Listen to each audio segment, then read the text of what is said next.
Hey everybody. Today I thought I would do a quick bit on long haulers disease, like what it is, so you can sort out the hype, the truth from the lies, etc., etc.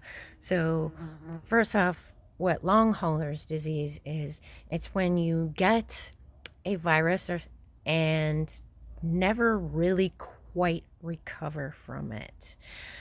And specific viruses are pretty decent offenders. And what it does is launches a an immune reaction in your body that just doesn't stop. And so your body stays in an infected state where you're still sick and you just stay sick. So you get symptoms of viruses, even though you've either cleared the virus or the virus is in you and shouldn't be causing a whole lot of problems. There is, for instance, long Ebola, and people who have survived Ebola have long-term damage from the virus because it is so devastating. What it does to the body is absolutely terrifying. And so most people never fully recover from Ebola. And in one case, a fellow who did recover from it, they found active virus in his eye serum. And they just are studying the heck out of it to see, okay, how does this virus work? And are people okay after having something that serious? And I thought I would talk about two viruses that are common in the US that seem to be a pretty top offenders here for this long haulers disease, and I'm fortunate enough to have caught one of them in high school. And one of them is Epstein-Barr, or yuppie flu, or mononucleosis. Now, mononucleosis, you never actually get rid of, so the virus does stay in you. So it causing adverse throughout your life, it can do that, yes, definitely.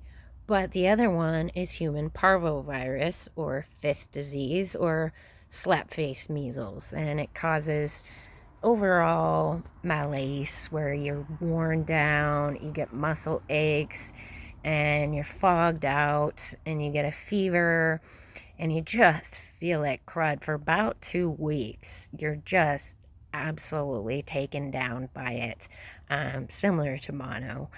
But supposedly we do make a full recovery from that virus. However, I was never the same.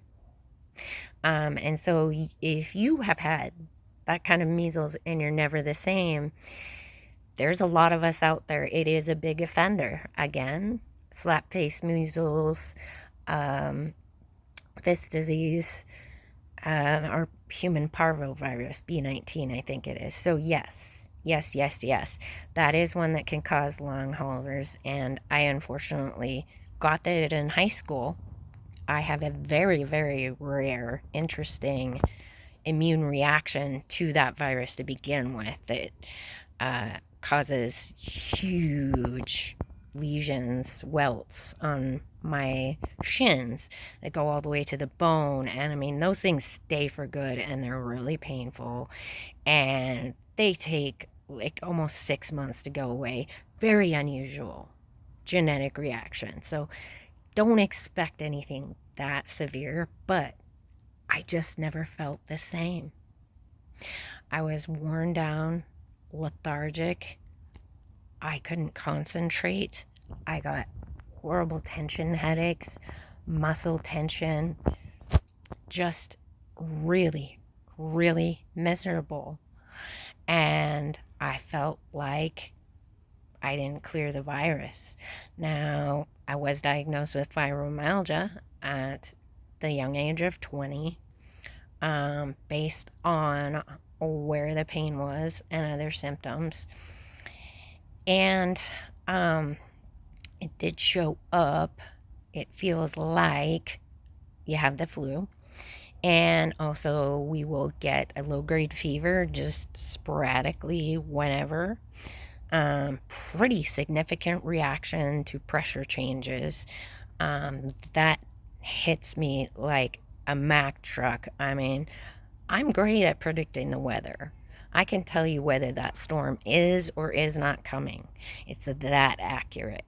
So, really, really intense reaction to pressure changes. So, some people are getting long COVID. You can get pretty much long anything. It just varies. Some viruses, not so much. But just wanted to tell you, two big offenders, yes, people can get in a suspended state of illness due to having a virus. And they're not really quite sure why it happens to some people. If some people have a genetic tendency to develop that in relation to specific viruses, where the immune system just never really shuts off, and then you get various nervous system malfunctions from the virus. They really don't know. But in any case, I developed what was diagnosed as fibromyalgia. So when it comes to long haulers, that's what it is. And it's very real. It's very real. And it can be devastating. I also know someone who got it from mono. He got mono, was never the same. Diagnosed with chronic fatigue syndrome. Just devastating, just always exhausted, the poor guy. And his life was never the same. So both of us, it happened to me when I was in high school. And to him, he was a very healthy adult. So healthy, he's working on an oil rig. I mean, that is hard work. And slept with someone, and that was that. So those are two viruses. They're big offenders. You can look up the links online, but I thought I would share my story and kind of what it does to your body is you will just get these intense flare-ups. And I do notice that, yes, it is weather related because you become inflamed, serious muscle tension, and fibromyalgia does progress. I can tell you right now, mine progressed, and if it weren't for a specific medication, I wouldn't be talking to you today. I'd be spoon-fed in a hospital. I was that crippled. It was that bad. I overworked myself. I went against my body and worked too hard without enough restorative sleep, and boom, it got worse. And when it does progress to that final stage, I was immune to opiates. So I made the doctor cry. She was so scared because I got a shot of Dilaudid, and a half hour later, I was still writhing in pain and exhausted. It hurt to lie down. It hurt to stand.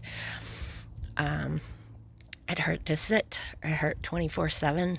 I had to crawl. I could no longer shower. I mean, yeah, it was bad. She gave me the highest dose of Vicodin and Percocet. I took those puppies right away and stood there and stared at the ceiling, feeling nothing. Not a thing, not even high from it. Mind you, the only opiates I had ever taken before that were 2 surgeries. Ever. So never abuse them, and suddenly they don't work. That is scary. That is scary. So fortunately, this revolutionary medication saved me. And I'm here today to give you some great videos. But I just thought I would let everybody know what this long haulers is, how it works. And yeah, unfortunately, it's real. So don't let people tell you it's not. And take care. Don't get scammed.